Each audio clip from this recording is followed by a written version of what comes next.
아멘. 오늘 사무엘상 7장 3절에서 17절까지의 말씀을 가지고 마음을 여호와께로 향하여라는 제목으로 말씀을 전합니다.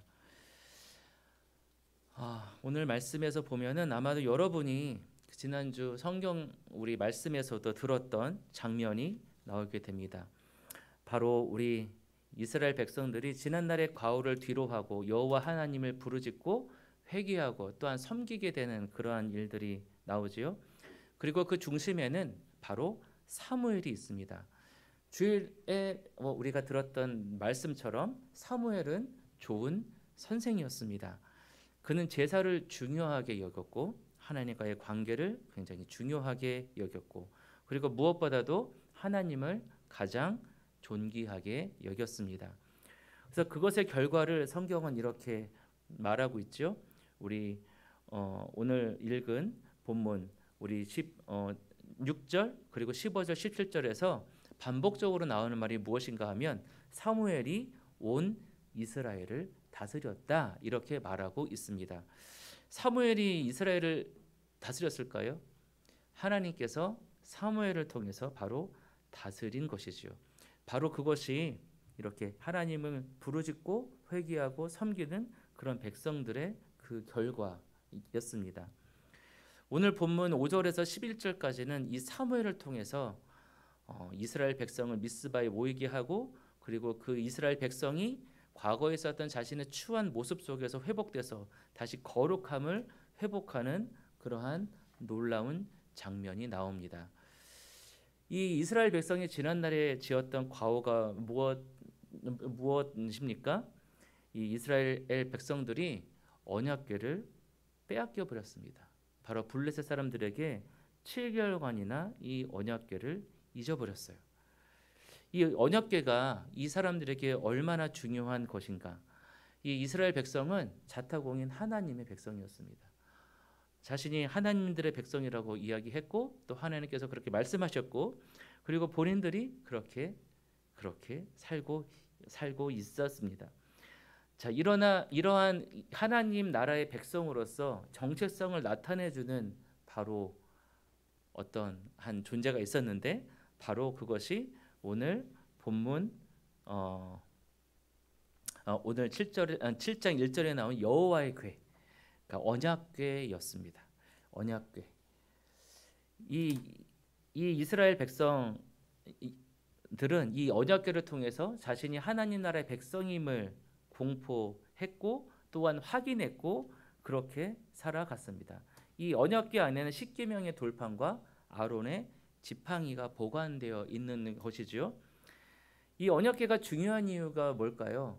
바로 하나님의 임재를 상징하기 때문입니다. 이 언약궤가 있는 곳에 하나님이 늘 함께 하신다고 말씀하셨고, 그래서 출애굽한 이 백성들은 늘 이 상자를 가운데다 가장 중심에 넣고 메고 다녔습니다. 또 진을 칠 때도 가장 중심에 넣고 있었죠. 자, 그래서 이 언약궤가 있으면 하나님께서 우리와 함께 하신다는 그런 안도감을 갖고 그러한 평안을 이 이스라엘 백성들은 누렸습니다. 그리고 이 언약궤 앞에서 제사장을 통해서 하나님께 도우심을 구하고 또한 하나님의 뜻을 구해 왔습니다. 이 언약궤 자체가 바로 하나님의 임재를 상징하기 때문에 이것이 있는 곳에는 늘 하나님, 이 하나님이 계신다는 것을 이 백성들은 너무나도 잘 알고 있었던 것이지요. 그리고 그러한 증거가 또 과연 이 언약궤였습니다. 그런데 심각한 문제가 생긴 거죠. 바로 블레셋 사람들에게 이 언약궤를 빼앗겨 버렸습니다. 이 언약궤를 빼앗긴 순간 이 사람들은 어떠한 상황에 빠졌을까요? 아마도 이런 상황에 빠졌을 겁니다. 내가 이 언약궤를 빼앗겼으니 내가 이제 하나님의 백성인가? 하나님의 백성이 아닌가? 그러면 이 언약궤를 가져간 저 사람들은 하나님의 백성인가? 이 언약궤를 빼앗긴 후에도 나는 하나님의 백성인가? 아닌가? 그리고 저 언약궤를 되찾아오기 전까지는 내가 하나님의 백성인가? 아닌가? 한 아주 신학적이면서도 신앙적인 문제가 이들 사이에 나타날 수밖에 없었겠지요. 자, 이 백성들에게는 이러한 문제가 있었고요. 반면에 블레셋 사람들에게는 어떠한 문제가 생겼습니까? 이 블레셋 사람들이 이 언약궤를 빼앗은 다음에 이 하나님께서는 이 블레셋 사람들에게 벌을 내리셨습니다. 그 신당 안에 이 언약궤를 놓았는데 이 블레셋 사람들이 섬기던 신상들이 산산조각이 나고 그리고 갑자기 그리고 그것이 무서워서 다른 데로 가니 또 다른 전염병이 돌고 하는 일들이 반복적으로 이 언약궤가 가는 곳마다 일어났습니다. 그래서 이 블레셋 사람들은 이 언약궤가 불길한 징조로 여기기 시작했죠. 불길한 징조로. 그래서 이 언약궤를 반기는 사람이 아무도 없고 너무나도 당연하죠. 가는 곳마다 이상한 일이 생기니까요. 그래서 블레셋 사람들은 이 언약궤를 다시 이스라엘로 돌려주려고 마음을 먹습니다. 그 내용이 바로 5장 11절에 이렇게 나오는데 제가 한번 읽겠습니다. 이에 사람들을 보내어 블레셋 모든 방백을 모으고 이르되 이스라엘 신의 궤를 보내어 그 있던 곳으로 돌아가게 하고 우리와 백성이 죽임 당함을 면하게 하자 하니 그랬습니다. 그러니까 죽임을 당했다는 거죠, 그렇죠? 네, 그 자신의 신들을 괴롭히고 죽임을 당했다는 겁니다. 자, 이렇게 해서 블레셋 사람들이 이 이스라엘 사람들의 어떤 노력과 헌신이 아니고 그 하나님께서 이렇게 역사하셔서 다시 7개월 만에 돌아오게 됩니다. 그 내용이 바로 7장 1절에 뭐지 나와 있는 거죠. 기랏 여야림 사람들이 와서 여호와의 궤를 옮겨 산에 사는 아비나답의 집에 들여놓고 그의 아들 엘리야사를 거룩하게 구별하여 여호와의 궤를 지키게 하였더니 자, 그래서 이제 이스라엘 사람들에게 이 궤가 돌아오게 됩니다. 자, 그 다음에 시간이 몇 년이 흘렀을까요? 무려 20년이라는 세월이 흘렀습니다. 아까 전에 있던 그 사건은 사무엘이 언제 때 일어났던 일입니까? 우리 주일 말씀을 잘 들으시는 분들이면 이 사무엘이 다시 이 20년 후가 되었을 때의 나이가 30살이었어요. 30살. 그럼 이 궤를 빼앗겼을 때는 바로 그렇죠? 그런 놀라운 그런 사단들이 막 일어나고 그렇게 없게 되었던 때가 무려 20년 전이었습니다. 그렇죠? 자, 그래서 이런 사건이 일어났을 때가 바로 사무엘 10살 때 일어났던 일이었고 그 후에 20년이 지나서 이제 사무엘을 중심으로 놀라운 일이 오늘날 벌어지게 된 것이죠. 이 언약궤가 돌아오던 그 해에 이 사무엘이 이스라엘 백성들을 이 미스바로 집결시킵니다. 우리 5절을 함께 보도록 하겠습니다. 우리 5절 다 같이 한번 고백합니다. 준비 시작. 사무엘이 이르되 온 이스라엘을 미스바로 모이라. 내가 너희를 위하여 여호와께 기도하리라 하매 그랬습니다. 자, 사무엘이 이 백성들을 미스바로 모이게 한 이유는 다른 것이 아니었어요. 첫 번째는 뭐였죠? 기도하기 위함이었습니다. 자, 그리고 그 일들을 통해서 어떤 일이 일어났나 우리 6절을 한번 다 같이 보겠습니다. 자, 6절 다 같이 고백합니다. 준비 시작. 그들이 미스바에 모여 물을 길어 여호와 앞에 붓고 그날 종일 금식하고 거기에서 이르되 우리가 여호와께 범죄하였나 하니라. 사무엘이 미스바에서 이스라엘 자손을 다스리니라. 자, 거기에서 금식하며 기도했을 때 어떤 일이 일어났죠? 바로 온 이스라엘 사람들이 자신의 죄를 고백하는 일들이 일어났습니다. 이것을 우리가 무엇이라고 합니까? 회개라고 하죠. 우리가 그죠? 이 미스바에 모인 이 이스라엘 백성들이 사무엘의 지도에 따라서 하루 종일 금식하고 그리고 하나님께 죄를 고백했습니다. 바로 하나님께 회개하고 통회했던 것이지요. 자, 그런데 회개가 무엇입니까? 그냥 죄를 고백하는 것입니까? 우리가 죄를 고백하는 일들은 너무나도 많이 일어나게 되죠. 우리의 삶에서도 그런 고백들을 많이 하면 안 되겠지만 많이 하게 됩니다. 자, 그는 정말 회개가 무엇일까요? 자, 회개란 것은 하나님께로 돌이키는 것입니다.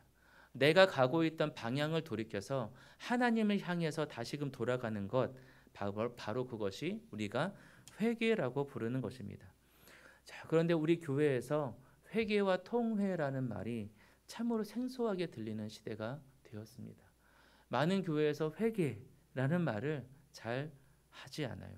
개인의 감정을 더 중요시 여기게 되고, 이 회개라는 말을 했을 때 내가 무슨 큰 죄라도 지은 것 마냥 그렇게 나의 자존감이 내려가고 내가 더 병약해 보이지는 않는 것인가 하는 생각들을 하게 됩니다.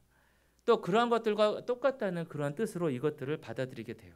긍정적인 마음, 강한 마음, 하면 된다는 생각들, 그리고 그리스도 안에서는 능치 못할 것이 없다는 그런 외침들, 그러한 어떤 종교적인 열정으로 하나님의 일을 하고 하나님의 마음을 기쁘게 해드리면 뭔가 이룰 수 있어, 뭔가 성취할 거야 하는 그러한 사람들이 많이 있습니다.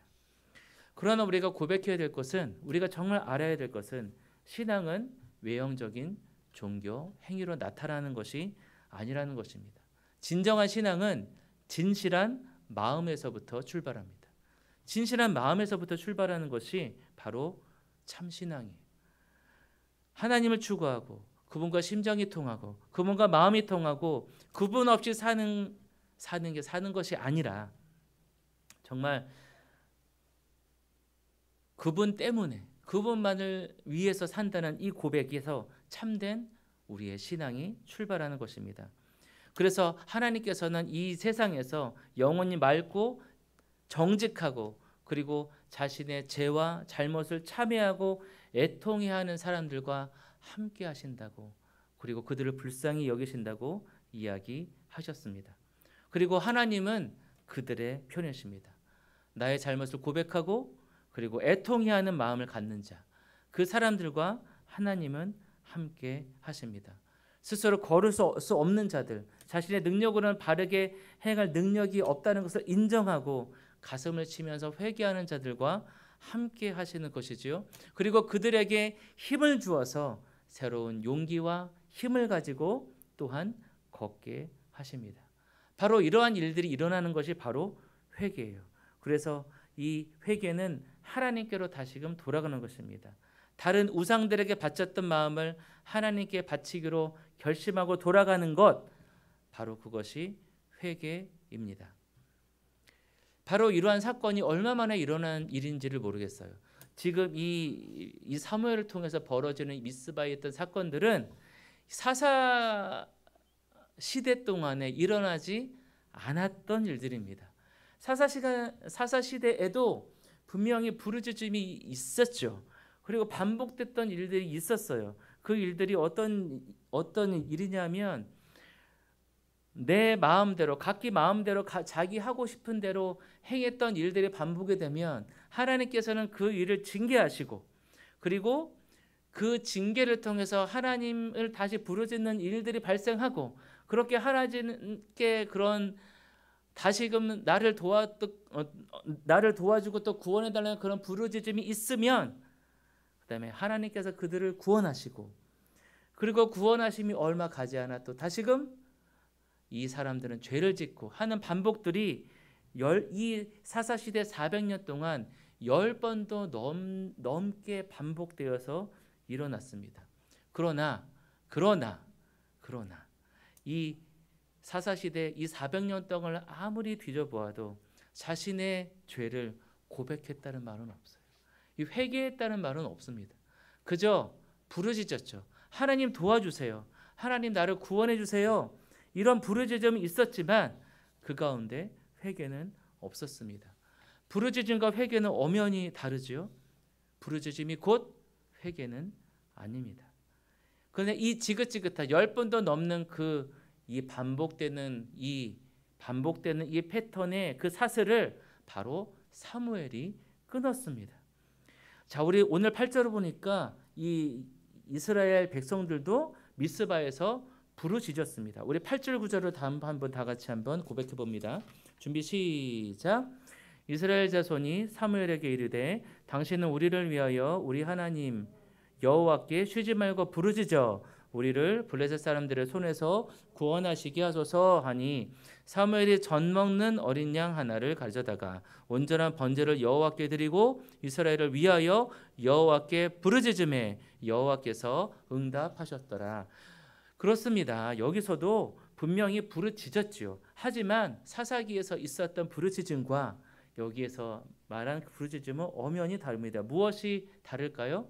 바로 하나님께 자신의 죄를 고백하는 회개가 있었고요.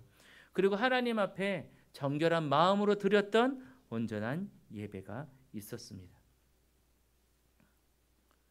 사무엘은 그 이스라엘 백성들의 부르짖음 속에 빠져 있었던 회개를 요청했고 이 사람들은 그 요청에 순종하여서 돌이킨 마음으로 하나님께 온전한 예배를 드릴 수 있도록 그렇게 그러한 일이 벌어진 것이지요. 그것에 대한 결과가 무엇입니까? 그 결과는 분명합니다. 하나님께서는 이 백성들의 회개를 들으셔서 그들의 소원을 들어주시고 그들의 간구를 들어주시고 그 간구대로 그들을 블레셋의 압제로부터 건져내어 주셨습니다. 우리 10절 11절을 함께 고백하겠습니다. 자, 준비 시작. 사무엘이 번제를 드릴 때에 블레셋 사람이 이스라엘과 싸우려고 가까이 오매 그날에 여호와께서 블레셋 사람에게 큰 우레를 발하여 그들을 어지럽게 하시니 그들이 이스라엘 앞에 패한지라. 이스라엘 사람들이 미스바에서 나가서 블레셋 사람들을 추격하여 벳갈 아래에 이르기까지 쳤더라. 그랬습니다. 이 회개와 이 정결한 예배 앞에 하나님께서 반응을 해주셨는데 그 결과는 이 사람들이 간구하던 거였어요. 그런데 이 사람들의 어떤 노력이 뭐지 있습니까? 그 노력은 아무것도 없습니다. 하나님께서 모든 것을 하셨습니다. 그리고 이 모든 것을 하신 그 이후의 결과가 무엇입니까? 우리가 15절에서 17절에서 우리가 서두에 살펴보았듯이 하나님께서는 이 사무엘을 통해서 이 이스라엘을 다스리셨습니다. 그 이스라엘을 다스리셨어요. 자, 이 다스리는 것은 누가 다스리는 거죠? 왕이 다스리죠, 여러분. 왕이 다스리세요. 이 하나님께서 직접 이 백성들의 왕이 되셔서 이 사무엘을 통해서 이 백성들을 직접 다스리셨습니다. 자, 그런데 여러분 놀라운 게 뭔지 아세요? 이 사람들이 이 하나님이 왕 되신 줄을 몰랐어요.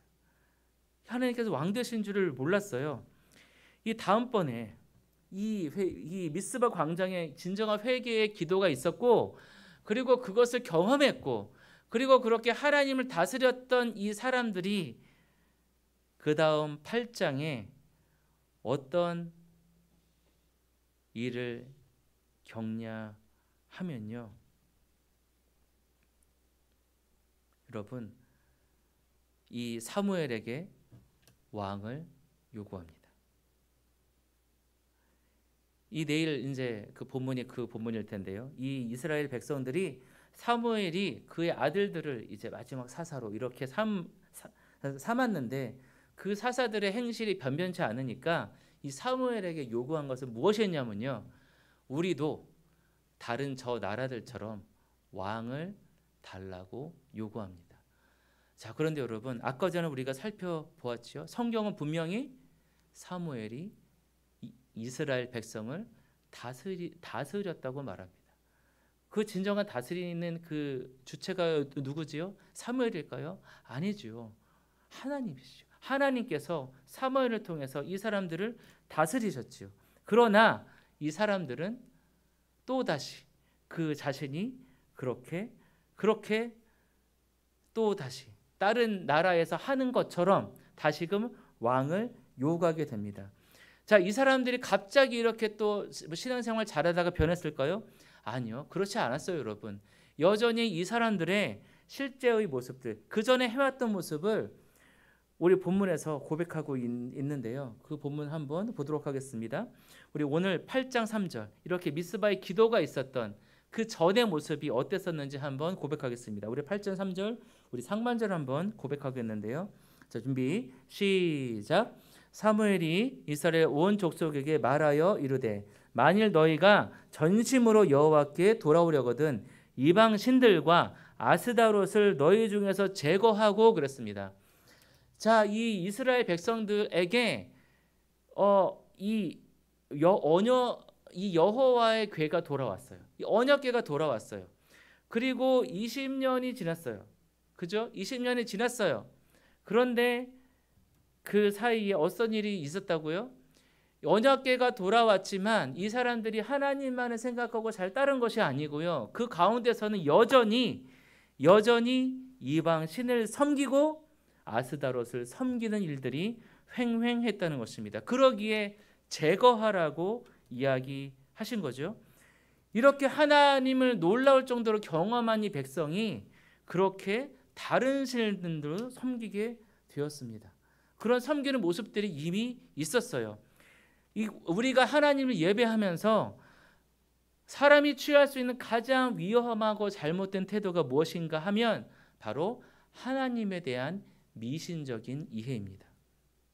이걸 달리 말하면은 하나님을 우리 신용카드나 자판기처럼 생각하는 거예요.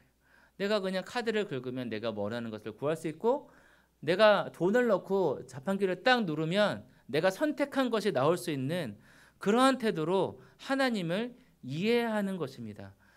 자, 이러한 이해를 이 사람들은 갖고 있었어요. 그것을 우리가 어디에서 볼 수 있었습니까? 어디에서 볼 수가 있을까요? 아까 전에 이야기했었던 언약궤를 뺏기는 장면에서 우리가 한 번 더 이 백성들의 모습을 잘 살펴볼 필요가 있습니다. 이 엘리와 이 홈리와 비느하스, 이 영혼 없는 이 종교적인 사기꾼들이 전쟁이 발발하니까 처음에 4,000명의 군사를 잃는 패함을 가졌어요. 그 다음에 어떻게 하죠? 그 다음에 이 사람들이 이기기 위해서 취하는 방법은 여호와의 말씀에 순종해서 가는 것이 아니고요. 저기 있는 저 언약궤를 우리 이 군대 가운데로 가지고 오면 우리가 반드시 승리할 거야 라고 해서 그 언약궤를 갖고 이 군대가 있는 그 지정 안으로 갖고 들어오게 됩니다.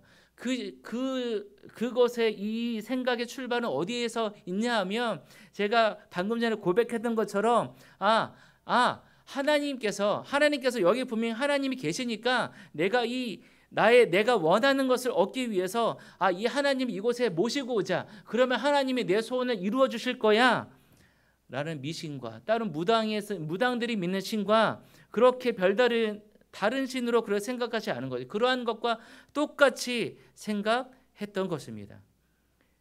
그러한 신학적인 이해가, 그러한 하나님의 이해가 이 사람들에게 있었던 것이에요. 엘리와 홈리와 비느하스와 그리고 그를 따랐었던 그들에게 제사를 맡겼던 이 백성들에게 그러한 이해가 있었던 것입니다. 자, 그러한 이해가 있었던 백성들에게 언약궤가 온들 그 결과가 어땠습니까? 첫 번째 전투에서 4,000명의 군대가 패했었는데요. 이 언약궤가 있은 그 전투에서는 무려 3만 명이나 잃게 됩니다. 그리고 결과는 뭐죠? 어떻게 됐죠? 우리가 앞에서 살펴보았던 것처럼 언약궤를 빼앗아 가게 됩니다. 그들이 가진 신학으로는 도저히 이해할 수가 없는 거죠. 하나님이 계신데, 나는 그 하나님을 믿는데, 내가 믿는 그 하나님이 나의 삶 안에 들어와 있는데, 내 군대 안에 들어와 있는 어떻게 내가 그럴 수 있지? 여전히 이방신을 섬기는 것처럼 바로 하나님을 섬기고 있었던 것이지요. 이것을 성경에서 야고보서에 보면 어떤 마음으로 설명하고 있냐면요, 두 마음이 있었다고 말합니다. 두 마음. 이 사람들은 하나님을 분명히 알고 있지만 이 백성들에게는 두 마음이 있었습니다. 하나님을 향하는 마음도 있지만 또 하나는 여전히 나의 욕구를 들어주시는 그 하나님을 바라는 그 마음, 세상의 신을 똑같이 섬기는 그 마음. 그러나 하나님은 갈라진 마음을 받지 않으십니다. 우리는 본디 하나님을 향하도록 설계가 되었어요, 여러분. 그렇게 하나님은 우리를 만드셨습니다. 그리고 오직 한 가지의 마음을 쏟게 우리는 되어 있습니다. 그러나 우리는 그렇지 않죠. 우리에게 죄가 들어옴으로 말미암아 하나님을 믿는 마음도 있죠. 한편으로 또한 세상을 향하는 그러한 마음이 생겨버렸습니다. 이러한 사람들에게 사무엘이 요청합니다. 3절에 보니까 사무엘이 이 사람들에게 요청하는 것이 있어요. 바로 이렇게 고백합니다. 너희 마음을 여호와께로 향하여 그만을 섬기라. 그만을 섬기라. 여호와께로 향하여 그만을 섬기라. 바로 하나님께서 받으시는 마음은 이러한 마음이라는 겁니다. 여호와께로 향하라. 이 우상이라는 말이 여러분 어려운 말이 아니에요. 진짜 이 우상이라는 말은 본디 내 마음이 향하는 것을 말합니다. 이 우상이 다른 것이 아니고요, 내 마음이 향하는 것이 우상입니다. 자기 소견대로 살아왔던 사람들, 자기 소견대로 살아왔던 이 이스라엘 백성은 이제 선택해야 됐어요. 하나님 것인지, 나의 소견인지, 아니면 하나님인지, 아니면 돈인지, 아니면 하나님인지, 아니면 명예인지. 우리도 이 결정들과 늘 마주하게 됩니다. 그러나 그 선택은 누구에게 달려 있죠? 그 선택은 우리에게 달려 있습니다. 자, 오늘 보면 4절을 보니까 이 사무엘의 권면에 이스라엘 백성이 순종했습니다. 두 마음을 가진 사람들이 이렇게 변합니다. 우리 4절을 다 같이 한번 고백합니다. 준비 시작.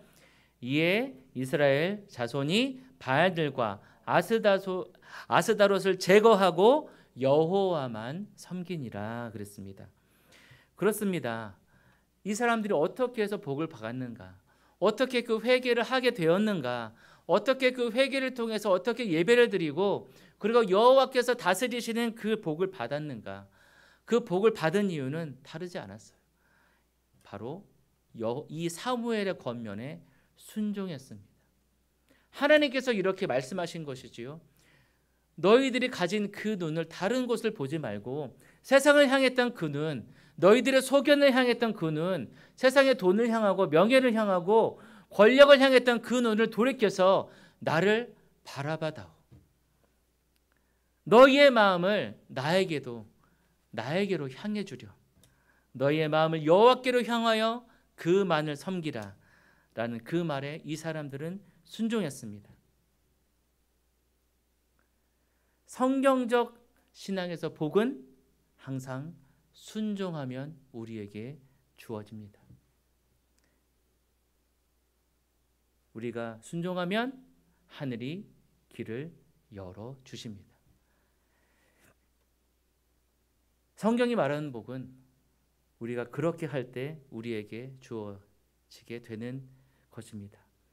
하늘의 길을 열어주면 우리가 어떤 상황에 있는 가운데에서도 그 승리를 맛볼 수 있고요.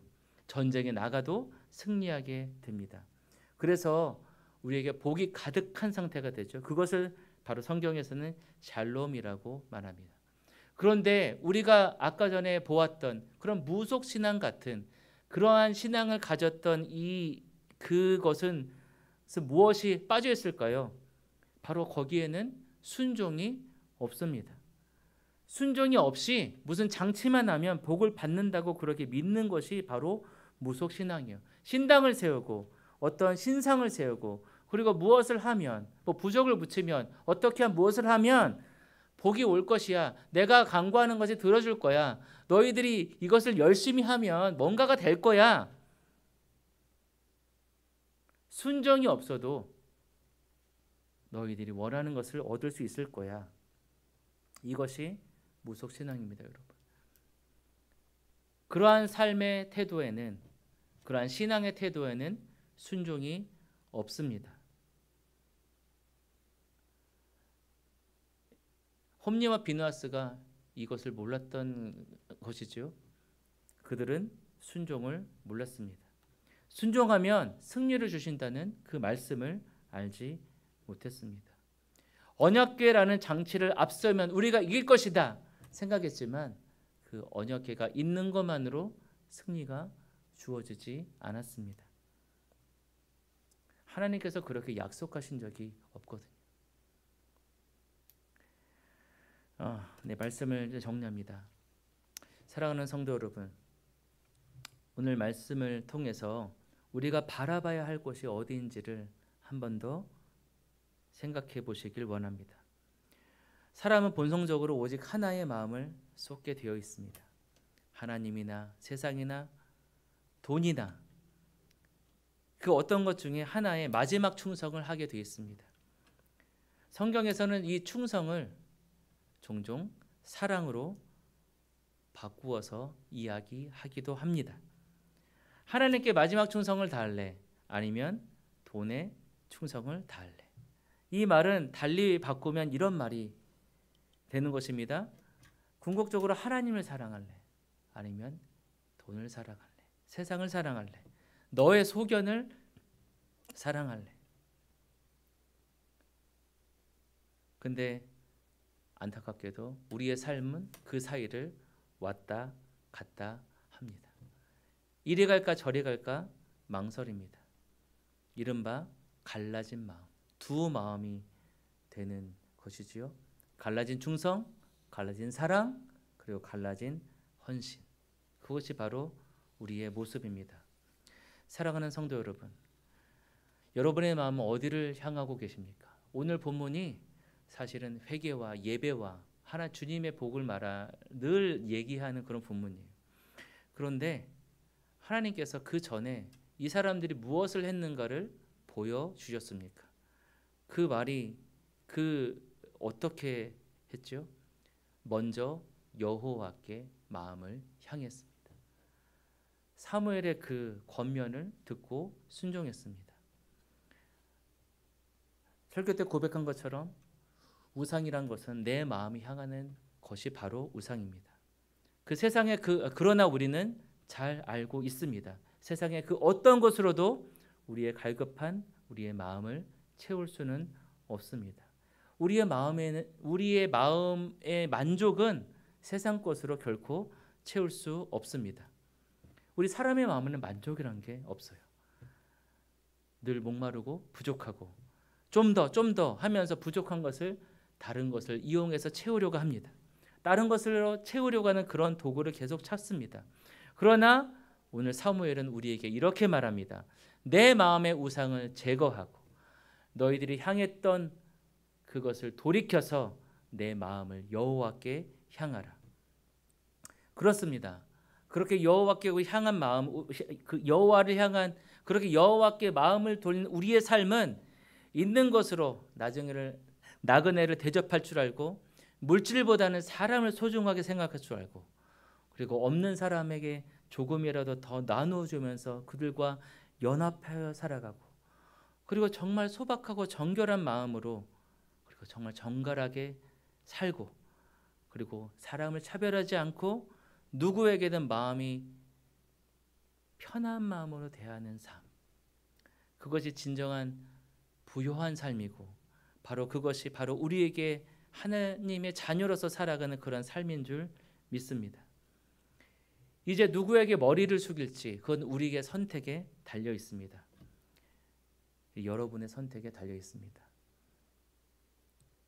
그래서 우리의 이 고백이 얼마나 귀한지 모르겠습니다. 우리가 마지막에 했던 그 찬양의 가사를 한 번 더 기억하고 싶어요. 우리가 이 마음을 믿고 사는 것이 아닌지 모르겠습니다. 주 예수보다 더 귀한 것은 없네. 이 세상 부귀와 이 세상 명화와 이 세상 행복과 결코 바꿀 수 없네. 그렇습니다. 우리가 이 마음을 늘 회복하여 가길 원합니다. 그리고 이 마음을 잃지 않길 원합니다. 그 무엇보다도 중요한 것은 없습니다. 우상으로 가득 찼던 바알과 그 아수다롯으로 마음 가득 찼던 우리 이스라엘 백성을 마음을 돌이켜서 이 하나님을 향하여 놀라운 그 신앙적인 열매를 맺었던 우리 이스라엘 백성처럼 우리도 그 마음을 다시금 회복하여 나아가길 원합니다. 이 찬양으로 우리가 나아갈 때에 그 마음 달라고 우리가 간절히 주 앞에 나아가길 원합니다. 주 예수보다 더 귀한 것은 없네. 이 세상 부귀와 바꿀 수 없네. 영주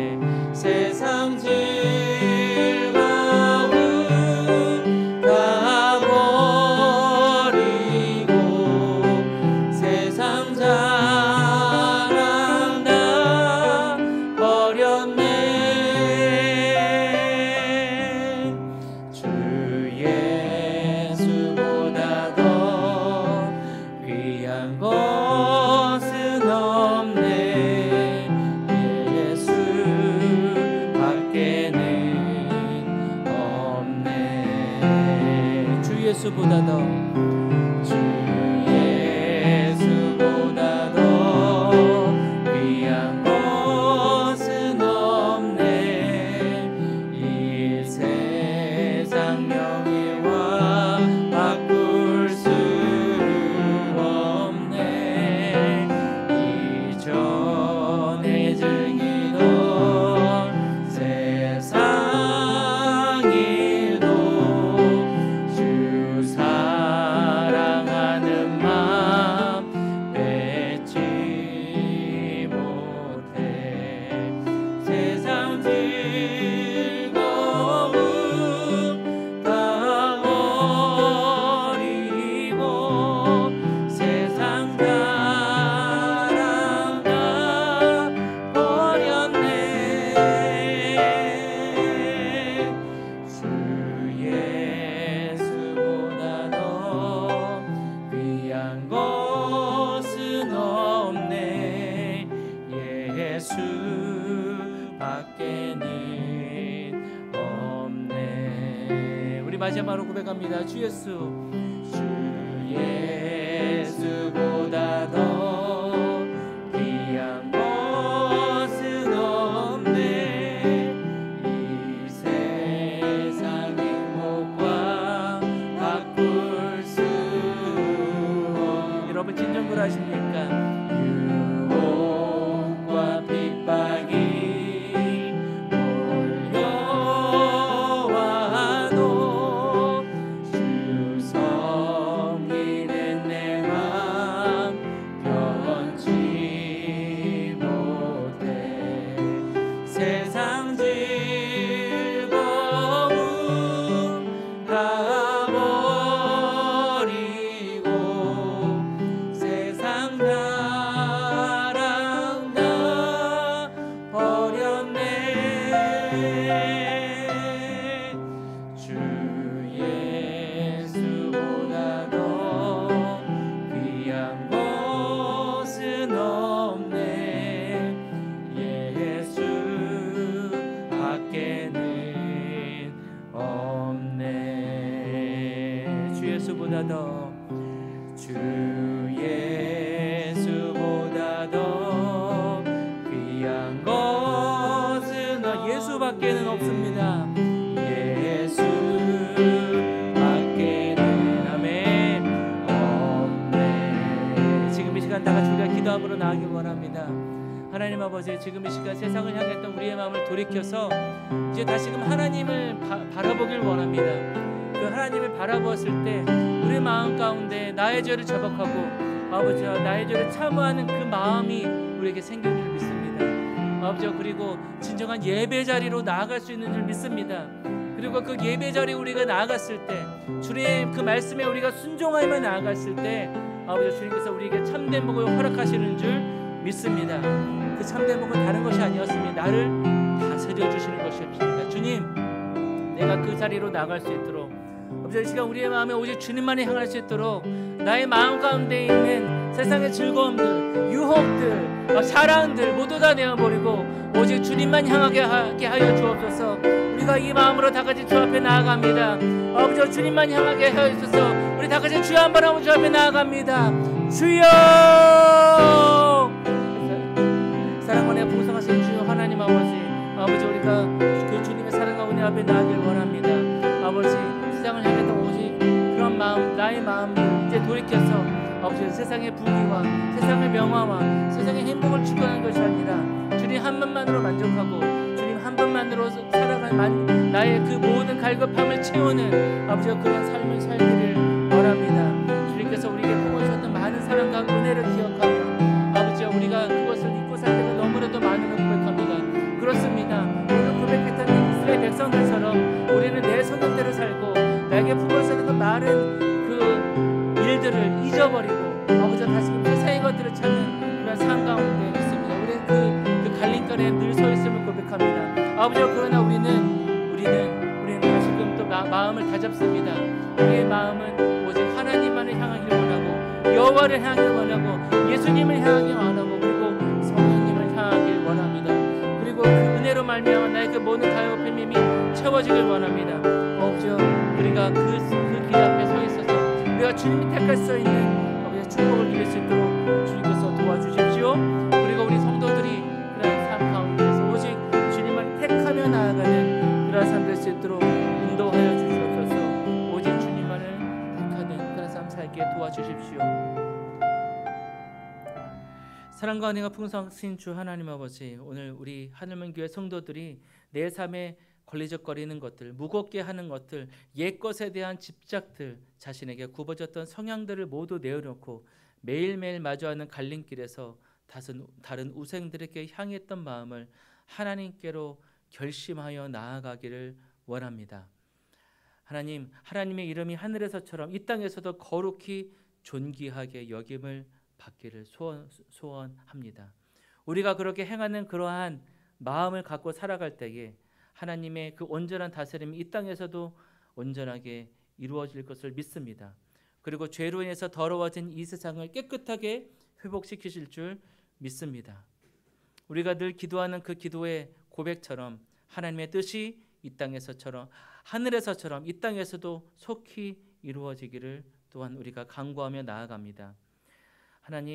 하나님께서는 우리가 그 하나님을 향한 그 마음으로 말미암아 우리의 마음이 청결하고 깨끗하며 또한 애통해하며 회개하는 그러한 하나님의 자녀로 살아가기를 원하심을 믿습니다.